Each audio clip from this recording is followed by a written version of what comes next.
Ever wondered why your irons work pretty well some days and your woods don't? And of course, vice versa, some days your woods work really well and you couldn't hit an iron for love nor money. Well, it's not just you. Don't feel it's just yourself.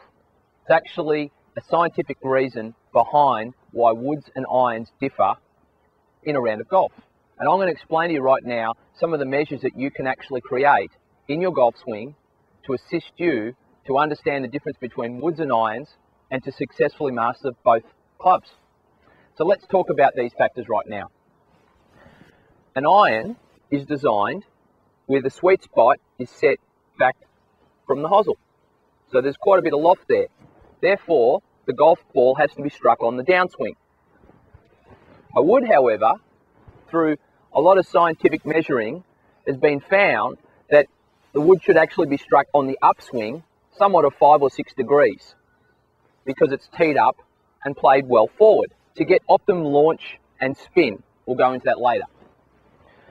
Therefore, if you're hitting a wood on the upswing and an iron on the downswing, and you're trying to make the same golf swing, there's going to be a huge amount of directional factors that come into play. So let's talk about what they are. Okay, so as you'll see here, I've got my wood teed up probably on my left toe, almost nearly in front of my left shoulder socket, and I'm going to catch the ball on the upswing. Now, because the golf swing works in an arc, if I catch the ball on the upswing, my club face will actually be closed, pointing to the left with a square path. So my ball will actually go left if I catch it on the upswing. So what do? Just accept it going into the left trees? No. I actually need to play what we call a closed plane line or a closed stance to compensate for this. So I actually need to aim my feet slightly to the right, my direction of force slightly to the right, understanding that I'm catching it on the upswing, which will influence the ball to the left. Both of these factors will counteract each other and my drive will go perfectly straight. So you're saying, Steve, that aim right with a driver and hit it on the upswing? Yes, and you should hit it straight. Now, that's been something that I never used to teach in the past until I understood the concept that I'm explaining to you today, which is called the D plane. D meaning descriptive plane. And this is actually from Theodore Jorgensen's Physics of Golf book, and I'm going to translate it to you in a lot more simple terms. So there's your woods. That's how you hit your driver. Now let's talk about irons. Varying degrees of angle on the iron. I have a 6 iron in my hand here, and I have a 9 iron below, will mean I will actually have to hit more down on the ball with a 9 iron and more sweeping with a 6 iron. Mind you, I'm still actually taking a divot and hitting down on all of these shots. Therefore, the more down I hit on the ball, the more outward my club travels. So the more it actually influences the ball to the right. So I actually have to aim left, hit down on the ball, and understand that will actually make my golf ball come out straight. Bit crazy, isn't it?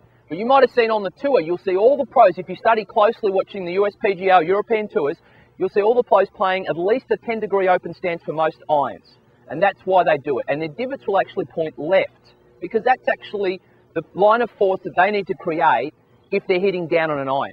Now, a 9 iron has more down, and a 6 iron is more sweeping. Therefore, on a 6 iron, I'm not going to have to aim as far left as I would with a 9 iron.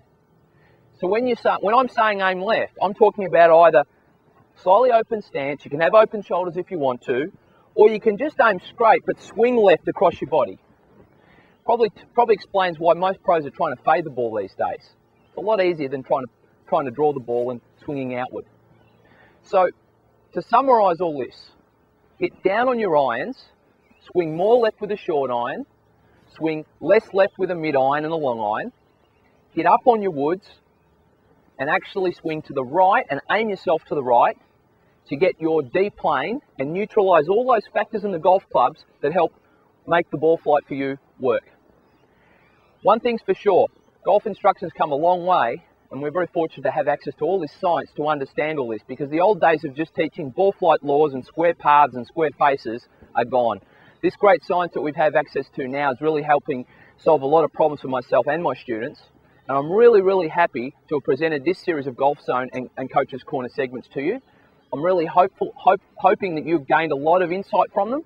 And if you can implement just 1 or 2 things each week into your game, there's no doubt you'll be better and more competent golfers. Golf Zone TV is proudly brought to you by the Golf Zone online golf shop.